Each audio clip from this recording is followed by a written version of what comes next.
요즘 젊은 것들 사이에선 소주가 옛날만큼 인기가 없다는 말이 있습니다.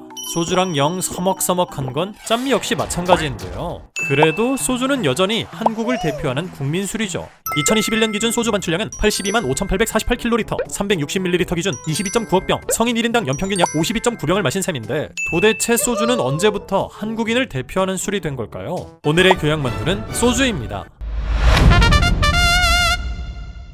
예로부터 우리나라는 탁주, 청주, 약주 중심의 발효주 문화였습니다. 그 중에서도 서민들의 짱치는 바로 탁주, 우리에게도 친숙한 막걸리죠. 왕족과 양반들은 이 막걸리를 곱게 걸러 만든 청주를 주로 즐겼습니다. 그러던 중 13세기 고려 때 몽골을 통해 증류 기술이 들어오게 됩니다. 이 기술을 활용해 처음으로 소주를 만들기 시작했는데요. 시간이 지나면 자연스럽게 술이 되었던 발효주와는 달리 증류주는 알코올만 뽑아내는 고급 기술이 필요했고 무엇보다 폭발 위험이 있어 증류 과정 자체가 상당히 위험했습니다. 이렇다 보니 소주는 만들기가 겁나 빡셌고 상류층에서만 약용이나 의식용으로 쓰였습니다. 그러다 고려 말에서 조선 초기쯤 옹기로 만든 재래식 증류기, 바로 소주꼬리가 등장합니다. 이 소주꼬리 덕분에 이전보다 훨씬 수월하게 소주를 만들 수 있게 되었죠.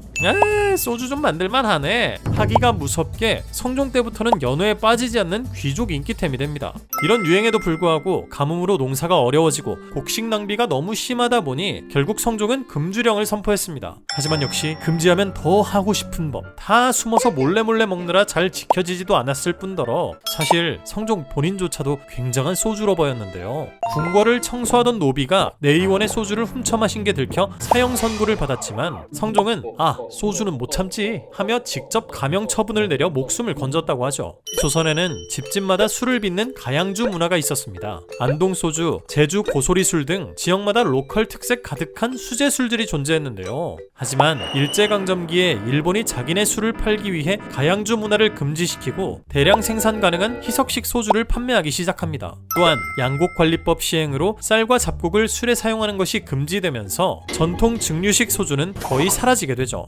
1960년대 시기엔 산업화와 도시화까지 맞물리면서 싸고 빨리 취하는 소주는 노동자들의 퇴근 메이트로 자리 잡았습니다. 이게 지금 우리가 아는 한국인의 소울메이트, 소주의 시작이 되었죠.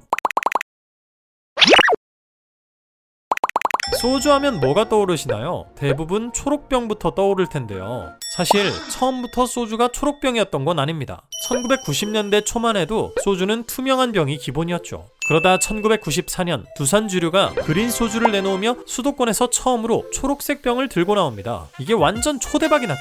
그러자 너도 나도 초록색 병을 손민수하기 시작했고 결국 7개 소주 회사는 소주 공병 공용화 자발적 협약을 체결하게 됩니다. 다 같이 같은 병을 쓰면 재활용도 편하고 생산 효율도 높다는 이유였죠.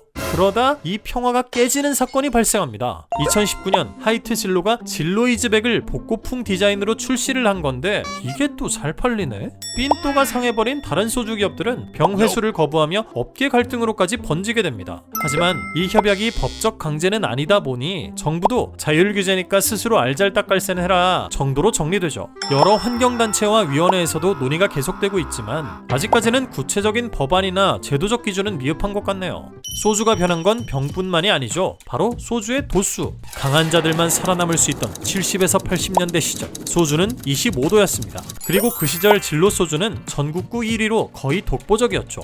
그러다 IMF가 터지고 진로가 무너지면서 상황이 완전히 뒤집혀버립니다. 소주 시장이 독점에서 경쟁 구도로 바뀐 건데요. 다양한 기업들이 시장 1위를 차지하고자 치열하게 경쟁했고 미디어에서는 이 시기를 소주 전쟁이라고 표현하기도 하죠. 이 전쟁 속에서 롯데주류가 처음처럼을 출시하면서 도수를 20.1도로 확 낮춰버렸습니다. 처음처럼은 부드러운 소주가 맛있다는 인상을 강하게 전하며 대박이 터졌고 이 한방으로 소주는 기존의 마초적 이미지에서 깨끗하고 부드러운 술로 완전히 바뀌었죠. 자연스럽게 여성과 젊은 층도 소주를 즐기기 시작했고 도수도 계속 낮아져 지금은 16에서 17도가 기본이 되었습니다. 소주 도수가 낮아지면서 생긴 또 하나의 변화, 바로 여성 모델의 등장입니다. 지금은 인기 여성 연예인이 소주 광고를 하는 게 익숙하지만 테토남만이 소주를 즐기던 시절 소주 모델은 당연히 남성이었습니다. 이 공식을 처음 깨버린 게 바로 참이슬이었죠. 깨끗한 이미지를 강조하고자 이영애를 모델로 세웠고 결과는 말 그대로 대성공! 이때를 시작으로 지금까지도 소주 광고는 여성 모델들이 주로 이어오고 있습니다. 요즘은 다시 남성 모델, 캐릭터, 심지어 AI 모델까지. 와, 이쯤 되면 우리도 광고 한번 시켜주나? 소주를 마실 때마다 생기는 다양한 궁금증. 첫 번째, 소주는 왜 지역별로 브랜드가 다를까? 제주는 한라산, 경남은 좋은데이, 부산은 대선 등 지방마다 주로 마시는 소주가 전부 다른데요. 사실 여기엔 옛날 정부 정책이 숨겨져 있습니다. 1960에서 1990년대 동안 정부는 각 시도별로 딱 한 개의 소주 회사만 독점적으로 소주를 생산하고 판매할 수 있도록 했습니다. 이렇게 지역 단위로 관리하면 세금을 걷기 쉬웠고 기업들을 통제하기도 쉬웠기 때문인데요. 혹시라도 다른 지역의 소주를 팔면 바로 주세법 위반으로 끌려가서 벌금 물고 심하면 면허 취소까지 때렸다고 하죠. 이 제도가 무려 30년간 유지됐다 보니 지역마다 대표 소주가 자연스럽게 자리를 잡게 되었습니다.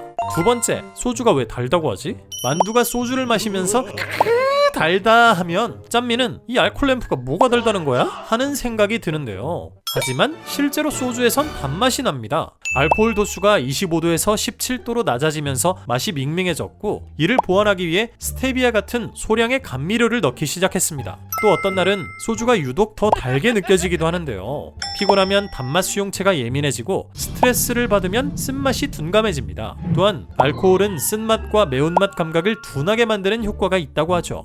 세 번째, 소주는 정말 쓰레기 술일까? 소주를 향한 다양한 말들이 있죠. 소주는 화학약품 술이다. 공업용 알코올에 물 탄 거다. 이건 좀 과장된 오해 같은데.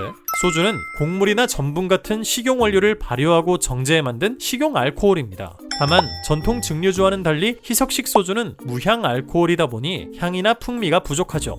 또한 감미료와 과당이 많고 빠른 음주 속도 문화로 숙취를 유발한다는 단점도 있습니다.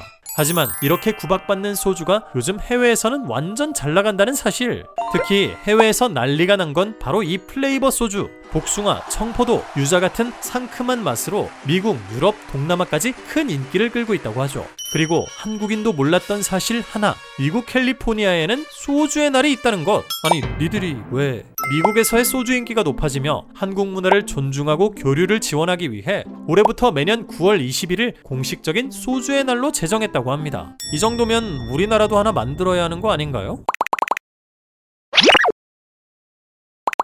소주는 시대에 따라 맛도 이미지도 우리와 함께 변화해온 영혼의 동반자 같다는 생각이 드는데요.